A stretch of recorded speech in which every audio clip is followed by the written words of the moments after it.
to be able to have a conversation with somebody. And even though it's heated, you can keep your tone at a neutral position. Your feelings don't have to get totally all the way destroyed to where you trying to climb out of a dark hole. You can literally say, you know what, we might agree to disagree, but at the end of the day, I love you more than this pain or than this offense. Welcome to another episode of Girl, Can We Talk? You know, our couch talk where we sit around and giggle, or when we lay across the bed and talk about that tough stuff. Maybe it's when we chit chat on the phone about how our day went. Yeah, this is that space. It's that time. So sit back, relax, and enjoy as we dive into another episode. And by the way, did I mention my name is Cheryl? Yeah, it's me, your girl. So let's get into this. Relationships are powerful, which leads me to get right back on the topic of my relationship with my children. Some of you guys know that I had a blended family. I had children. Marcus had children when we came together. And it was not easy because you're not just dealing with those children that are yours. You're dealing with those other people who helped create those children. And they're all in the mix of your relationship, whether you want them to be or not. And they might not have the same values that you have, and they might not believe the same way you believe. And you best believe they're going to make that known to that child, and that child's going to bring that stuff right on home. I had it countless times, from my children to Marcus, from Marcus's children to me, from our children to each other. We had it, and it was really difficult. It was a blessing too, because it really taught me how to deal with difficult people and not get offended and not allow the things that were happening to me stop me from loving the individual that was being used at that moment in time. Now that's not easy. And I promise to God, I couldn't have did it without him, because in my own human nature, yeah, it was telling me all kind of stuff. And I had to tell myself several times, that's not right. And we're not doing that. This is how this is. And it was established on love, and it's going to grow on love. So if you find yourself in a position where you're dealing with a blended family and you're at that season where the children are rebelling because so-and-so over here is whispering in their ear and so-and-so over here doesn't like you, so they're telling them that you're not their mother and you're not their father, because that will happen. I guarantee it. 100%. It's going to happen.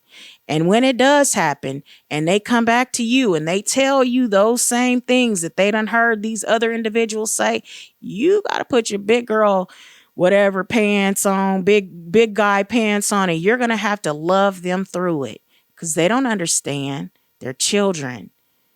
They don't understand the fight that's actually taking place, because the sad thing is that when we entangle ourselves with all these different relationships that God never ordained for our life, that stuff, even if you change, doesn't necessarily mean it's going to change. So you have to learn how to, like when a boxer goes to fight, they have to learn how to bob and weave. They got to learn how to duck that blow, duck that. And sometimes you might take a body shot here and there. And you got to learn how, if you get the wind knocked out of you, to get back up and get back in the ring. Because I'm telling you, you're going to get hit. There will be blows, but you can make it. You can do anything through Christ who gives you strength if you put him first. Put him first. Accept him into your heart and know that he will take care of you. And no matter what situation you face, no matter how difficult it feels, there is another day that's coming where it won't be like that. It won't feel like that. It's going to get better. If you have a difficult marriage, understand this. It ain't easy, but you can do it. You just got to learn how to bend a little here, bend a little there, and try not to break. But if you do break, God can fix it. He can make it right. He can turn all of the craziness and everything that you've been going through, and he can use it for your good so that you could be on that seat over there talking just like me, telling people you can do this. You can make it.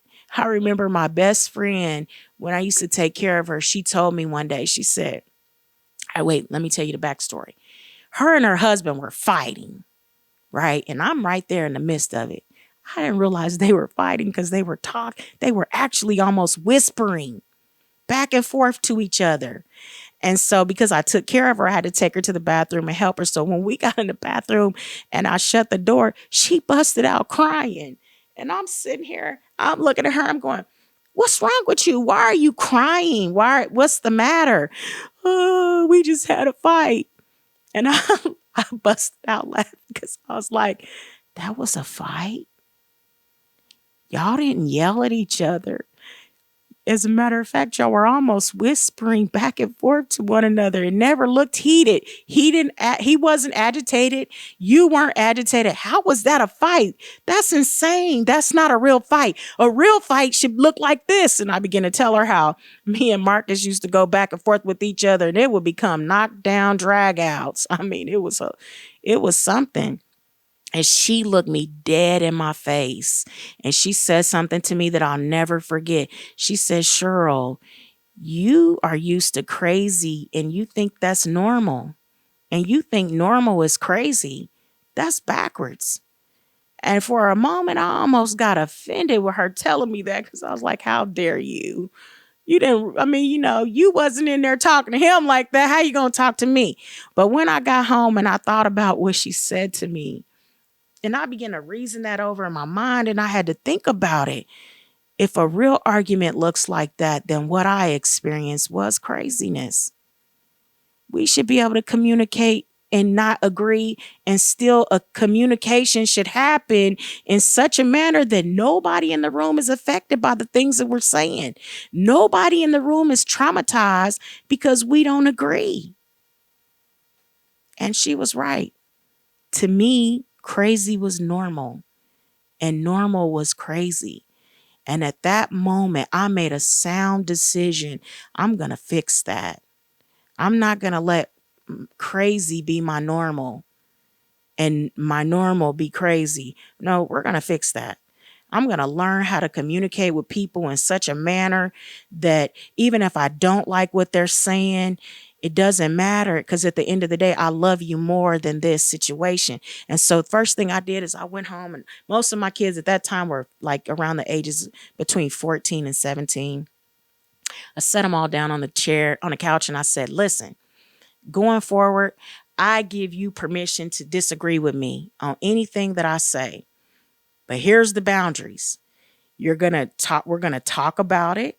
You're going to explain to me why you feel the way you feel. And I'm going to explain to you why I feel the way I feel. And at the end of the conversation, whether we agree or not, if I say enough is enough, then it stops right there. And my kids were like, oh, yes, now we get to talk back. And I remember the first time we had a conversation with one of my kids, and they were explaining to me how they felt that I was wrong for punishing them for something that they did. So I said, well, let's talk this through. And he proceeded to tell me all these reasons, and he stated his facts, and he was very firm about it. And then I came back with my facts and laid it all out for him. And then he looked at me and he was like, I can't never win with you, Mom. It's just no winning with you. You have an answer for everything. And I was like, yeah, I do, because I'm speaking to you from the future. You're 17 and I'm this age. So I've been where you are. I've walked in that trail before you did. I fell in the ditches that I'm trying to keep you from falling in. And that's what I'm here to do today. Some of you are younger than me who are listening to this. I'm trying to keep you from falling into the ditches because I'm speaking to you from the future. And I'm saying, hey, 10 feet ahead of you is a ditch. Go left. Hey, there's danger over there. Go right. That's what real relationship looks like. We edify one another. We build each other. we help each other make it. And that's what I need from you. I need you to help me make it. I need you to help me because our children are dying in these streets. And this is a song that I'm going to sing until I see real change.